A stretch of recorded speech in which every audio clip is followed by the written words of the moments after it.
Si no eres ajena o ajeno al tema del aborto, sabrás que sigue siendo un tema muy polémico, lleno de discusiones, con espectros opuestos, donde parece que se odian entre sí y se quieren arrancar la cabeza unos a otros.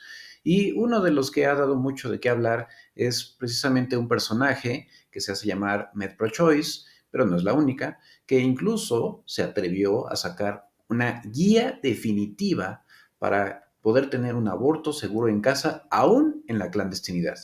Entonces, aquí vamos a discutir de forma objetiva, crítica, realmente qué hay detrás de esta guía y cómo es que debe eso elaborarse una guía y cuáles son los pros y los contras respecto al intrincado tema. Acompáñame.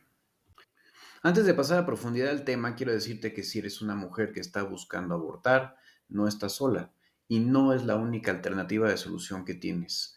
Créeme que sí existe la posibilidad de que puedas arrepentirte por el resto de tu vida. Puede ser que no, pero también debes de saber que hay riesgos. Y justamente yo lo que quiero aquí ponerte es todo de tal manera que tú puedas tomar una decisión bien consentida, bien informada.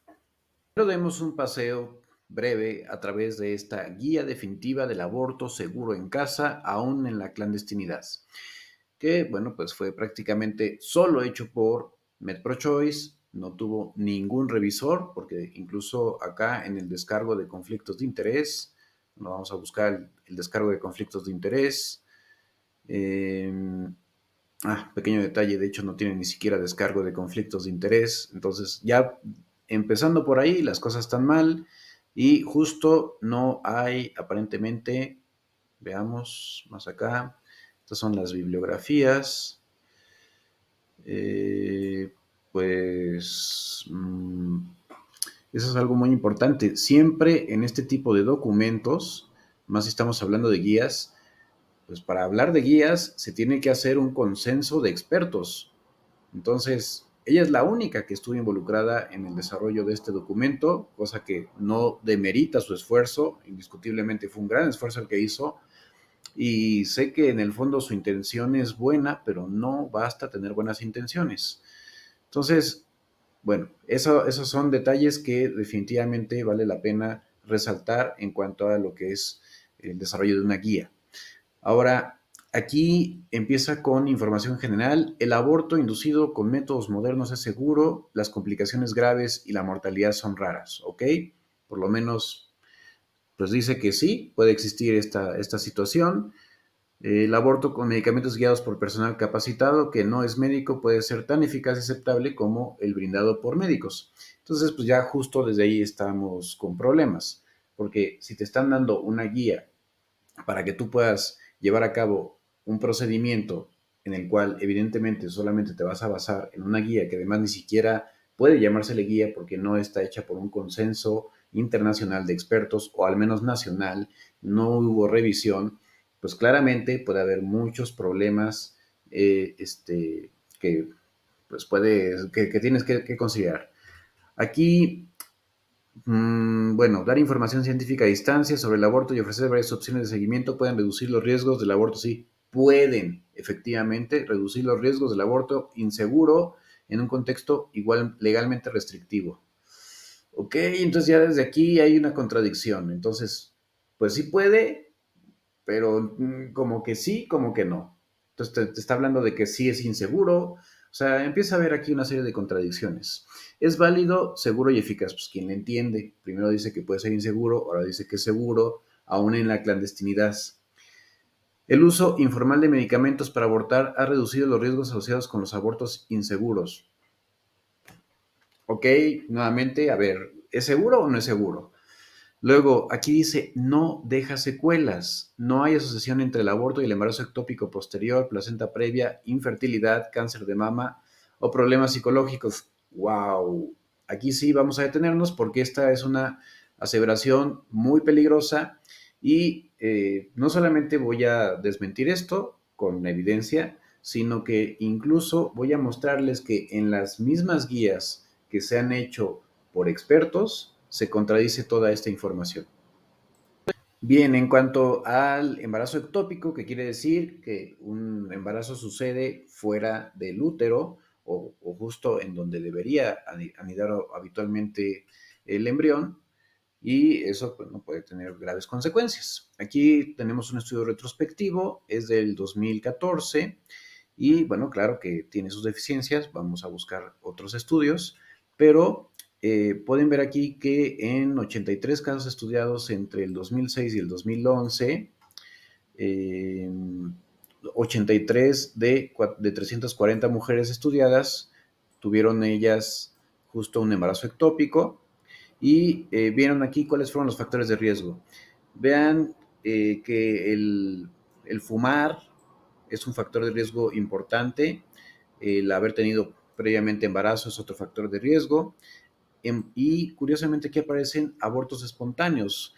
Digo, si los abortos espontáneos son una causa, difícilmente un aborto provocado no va a excluirse aquí. La historia previa de embarazo ectópico es el factor de riesgo más fuerte, más potente.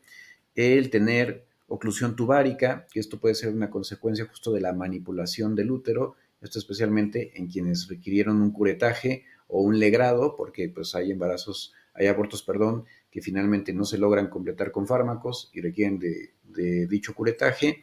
El uso de un DIU, el dispositivo intrauterino, tiene un riesgo de pues, casi 400%, o el daño tubárico, nuevamente, o sea, uno era bloqueo tubárico, que puede ser por lesión quirúrgica, lesión después de un procedimiento, por infección, o simplemente lesión después de un procedimiento.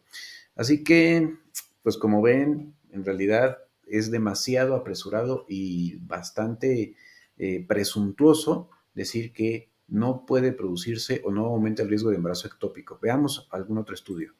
Y bueno, fíjense que encontré un estudio que sí ya tiene tiempo, aunque fue hecho en Italia, o sea, realmente es del 95, eso hay que aclararlo, pero ellos específicamente se pusieron a buscar en una serie de casos, específicamente aquí son más casos, fueron 158 mujeres con diagnóstico de embarazo ectópico, o sea, sí tuvieron una corte más nutrida.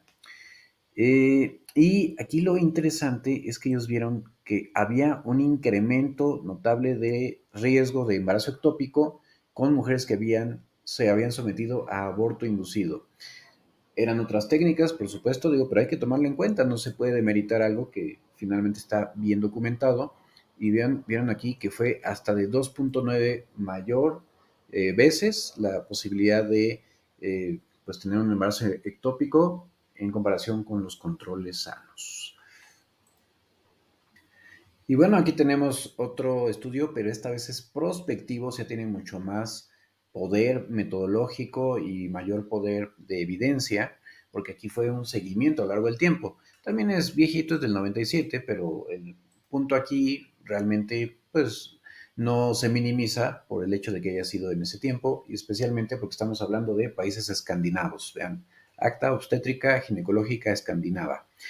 Y aquí lo interesante es que ellos también descubren, de hecho describen y descubren que sí hay un mayor riesgo de presentar un embarazo ectópico con haber tenido previamente aborto inducido, aunque ellos, de acuerdo a sus conclusiones, aparentemente no hay una diferencia si hay más de uno eh, o vaya, uno o más abortos inducidos, pero para fines prácticos sí hay mayor riesgo de embarazo ectópico.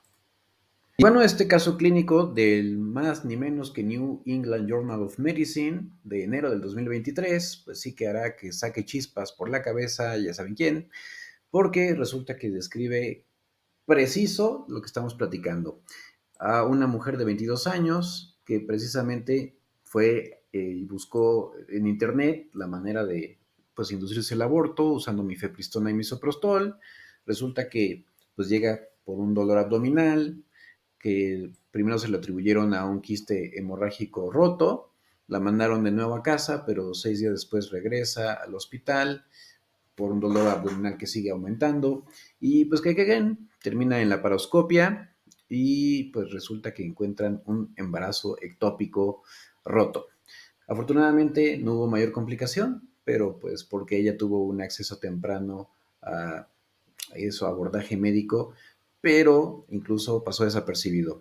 Y aquí advierten incluso sobre el peligro que puede tener el aborto autoinducido, y si bien dicen que en efecto es muy infrecuente, pues es de 0.07 por 1000 personas, pues claramente desmienten lo que dice pues esta supuesta guía definitiva. O sea, sí hay riesgo de embarazo ectópico, aunque no les guste. Y bueno, además de todas las inconsistencias en la publicación, pues ya te das cuenta que solamente he hablado de un tema, de los muchos que abarcó, y pues no, definitivamente no es veraz el texto que ella publica, ni cómo lo publica. Incluso algo muy curioso es que dice, pone nuevamente seguro, pero veremos que más adelante, hasta el final de su guía, pone algo muy curioso y que es importante llamar la atención sobre eso.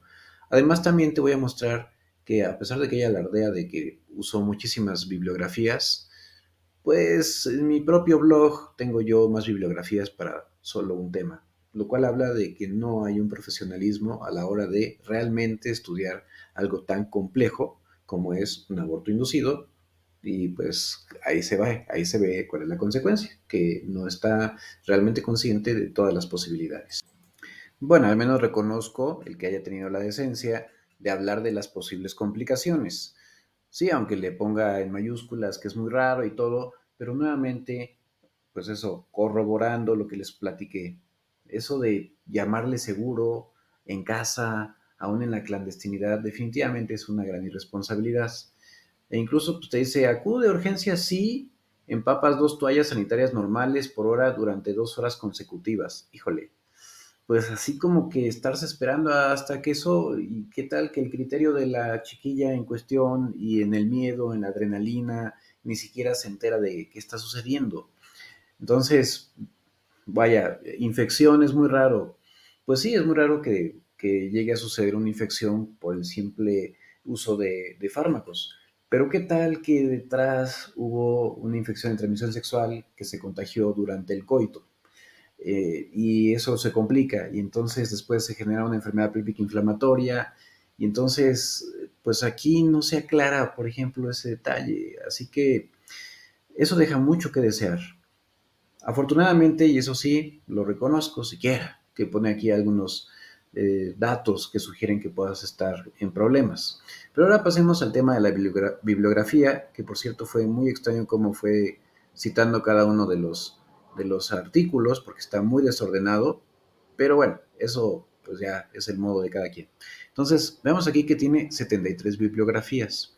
Y justo vamos a pasar a revisar otro tema, el cual yo hice una revisión solo de uno de los muchos temas de los que ella asegura que no existe esa posibilidad con el aborto inducido, y comparemos las bibliografías.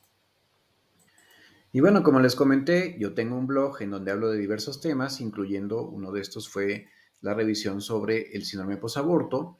Y antes de pasar a leer al respecto, quiero mostrarles que, bueno, tan solo de este puro síndrome consulté 75 bibliografías. Entonces, pues digo, y es un solo tema, un solo tema. Así que esto es algo muy delicado y de verdad hay que tomárselo con mucha seriedad, independientemente de la ideología que tengas, de lo que creas. Pues vaya, aunque en sí la entidad de síndrome posaborto no está uniformemente o universalmente aceptada, es una entidad clínica válida y reconocida porque abarca en realidad todo el espectro de alteraciones neuropsiquiátricas que pueden suceder después de un aborto. Y digo, no nada más en el aborto, en otras muchas cosas, pero bueno, alguno de ellos es, por ejemplo, el trastorno por estrés postraumático, que es algo que pueden pues, pasar a algunas personas, especialmente después de eventos que son especialmente intensos. Está el trastorno depresivo mayor. Aquí está toda la información que ustedes pueden consultar posteriormente, porque pues, está abierta a todo el público. Desorden de ansiedad generalizado, eh, y bueno, otras evidencias de trastornos psicológicos posteriores al aborto. Pues hay en realidad una gran cantidad de información que incluso, fíjense, por ejemplo, ya desde el 92, el doctor Gregory Wilmort publicó un ensayo sobre este tema en la revista Journal of Social Issues, y poniendo un relieve en la presencia indiscutible de reacciones emocionales o psicológicas al aborto en al menos algunas mujeres. Efectivamente habrá a quienes no les pase nada, quienes no sientan nada, o inclusive hay quienes tardan mucho tiempo antes de desarrollarlo. Y lo curioso, y eso es lo que más me llama la atención, es que fíjense que inclusive el grupo de trabajo sobre salud mental y aborto de la Asociación Estadounidense de Psicología, APA, que pues, claramente tiene un sesgo muchas veces ideológico hacia eso, pues precisamente hacen un énfasis en que está claro que algunas mujeres experimentan tristeza, dolor y sentimientos de pérdida después de la interrupción de un embarazo, y algunas experimentan clínicamente trastornos significativos, incluida la depresión y la ansiedad de las mujeres. Incluso la propia investigación de Brenda Mayer en el 2000, de su corte original, un 1.5% continuaron con el seguimiento y habían informado que 2 años después de sus abortos, 38% de ellas, de las 1.177 mujeres elegibles después de los egresos, tenían todos los síntomas de trastorno por estrés postraumático. Así que claro que existe esta repercusión neuropsiquiátrica que puede ser muy devastadora. Entonces, nuevamente, ¿en quién estás poniendo tu confianza? Recapitulando, ya nos dimos cuenta de que además de todas las imprecisiones, hay muchas inconsistencias con la evidencia científica, incluyendo el que dice que no deja secuelas. Ya revisamos el embarazo ectópico, ya vimos que sí hay, aunque es bajísimo el riesgo, pero lo hay. También el riesgo de problemas psicológicos, que vemos que no es despreciable, que inclusive las organizaciones, pues que hasta atienden abortos de forma profesional, hablan de esta problemática y le ponen especial atención, e incluso, ya lo veremos más adelante, estadifican esa probabilidad de riesgo, pero pues aquí viene otro dato curioso, el de la infertilidad. Ella pone aquí, no deja secuelas, primero en mayúscula, y categóricamente asegura que no hay riesgo de infertilidad. Y bueno, pues como era esperable, también es otro tema que es falso, que hay que revisar. Primero, hay que sí aclarar, si se trata de un aborto inducido que logra ser completo con fármacos, la posibilidad de infertilidad efectivamente es nula. Sin embargo, hay embarazos que terminan, bueno, más bien abortos, que terminan siendo incompletos y que requieren de instrumentación. En ese caso, justamente algo que se ha descrito o está descrito desde hace muchos años, es el síndrome de Asherman. O sea, incluso tiene un epónimo precisamente porque es algo de lo que tenemos conocimiento hace mucho tiempo, y se debe al uso del legrado uterino. Y es lo característico de este síndrome la pérdida de la fertilidad por las alteraciones, las formaciones de adherencias y de secuelas cicatrizales en el útero instrumentado. Vamos a ver entonces a detalle qué es este síndrome. Y bueno, pues continuando con la revisión, aquí les muestro en StatPearls, que es un apartado precioso de revisión de diversos temas científicos médicos, los cuales se encuentran en el National Library of Medicine. Específicamente, esta revisión fue hecha por expertos y revisada por última vez en julio 24 de este año. Entonces, este síndrome de Asherman, como les dije, es algo ya descrito hace muchos años en la literatura, pero sigue siendo un nombre, un epónimo utilizado, y pues hace referencia no a otra cosa que a la presencia de adhesiones o sinequias intrauterinas que ocurren cuando se forma una cicatrización, esto dentro del útero o bien del cervix. Así que esto no solamente puede llevar al desarrollo de infertilidad, sino incluso esterilidad. Y dentro de la etiología quiere decir las causas, pues precisamente la más importante de todas es la dilatación y curetaje o legrado, ya sea por la terminación electiva de un embarazo o bien por una pérdida gestacional incompleta o una situación de un aborto involuntario. Así que ¿Qué más evidencia necesitan para, pues, lo que está clarísimo aquí? Esa es la causa. Entonces, fíjense, puede ocurrir en más del 13% de las mujeres que justo terminan su embarazo durante el primer trimestre y hasta 30% en aquellas que son sometidas a dilatación y curetaje después de un aborto espontáneo. Entonces, nuevamente, una gran mentira que encontramos en esta guía definitiva para el aborto seguro en casa, aún en la clandestinidad.